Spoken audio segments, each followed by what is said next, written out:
जमीन के जो मापी होता है उससे संबंधित कुछ टर्म्स होते हैं, उसके बारे में हम लोग जानेंगे, ठीक है। और हाँ, आज से आप लोगों का जो है सर सारा समस्याओं का हल हो जाएगा, समझ रहे हैं बात को ना।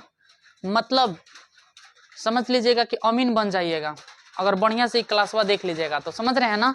तो आप शांति से एकदम देखिएगा इधर, और आपको हम बहुत सावधानी पूर्वक समझा रहे हैं, ठीक है। देखिएगा, मात्र 3 मिनट समय दीजिए ना इधर। देखिए, देखो बाबू, सबसे फर्स्ट में हम लोग जानेंगे सर कि एक धूर बराबर क्या होता है। तो एक धूर बराबर जो होता है 68.06 वर्ग फुट होता है, ठीक है, ओके। अब यहाँ पे 1 मिनट सुनिएगा, दूसरा नंबर पॉइंट है, एक कट्ठा बराबर 20 धूर होता है। एक कट्ठा बराबर कितना धूर होता है? 20 धूर होता है। उसके बाद में एक डिसमिल बराबर क्या होता है? तो 4.3506 वर्ग फुट होता है, ओके।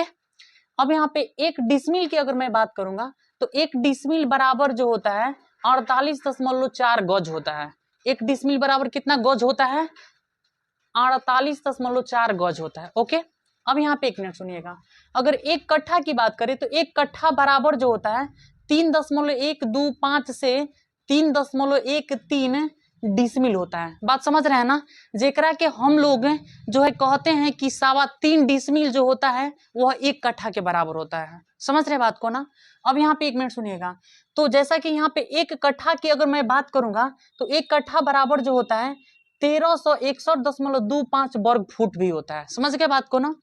अब यहाँ पे 1 मिनट सुनिएगा, एक बार फिर से समझ लीजिए, एक कट्ठा बराबर 3.125 से 3.13 डिसमिल, या अगर इसको अगर हम फुट में अगर बात करेंगे तो एक कट्ठा बराबर 1361.25 वर्ग फुट होता है, ओके। अब यहाँ पे ध्यान देंगे, अगला जो पॉइंट है सर, एक कट्ठा बराबर जो होता है 151.25 गज होता है। अगर आपसे कोई गज पूछेगा सर तो कितना गज होता है एक कट्ठा में? एक कट्ठा में जो होता है 151.25 गज होता है, ठीक है ना। पहले गजे से मापते थे, समझ रहे हैं बात को लोग। अब यहाँ पे 1 मिनट सुनिएगा, एक बीघा जो होता है, एक बीघा, अब यहाँ पे एक बीघा बराबर जो होता है 20 कट्ठा होता है। अब यहाँ पे आमतौर पे अगर मैं बात करूंगा हम लोगों के क्षेत्र में जो होता है सर, एक बीघा जो होता है 20 कट्ठा के बराबर होता है। लेकिन कहीं कहीं क्षेत्रों में क्या होता है ना, कहीं कहीं क्षेत्रों में छोटका बीघा चलता है, समझ रहे बात को। छोटका बीघा का मतलब वहां पे क्या होता है ना कि 10 कट्ठा को ना 1 बीघा माना जाता है, ठीक है। तो हम लोगों तरफ में ना बड़का कट्ठा चलता है, मतलब सॉरी बड़का बीघा चलता है, ठीक है। 1 बीघा बराबर जो होता है 20 कट्ठा होता है, ठीक है। अब यहाँ पे देखेंगे, 1 एकड़ बराबर जो होता है 32 कट्ठा होता है। 1 एकड़ बराबर कितना होता है बाबू? 32 कट्ठा। और इसी 1 एकड़ को अगर मैं वर्ग फुट में बात करूंगा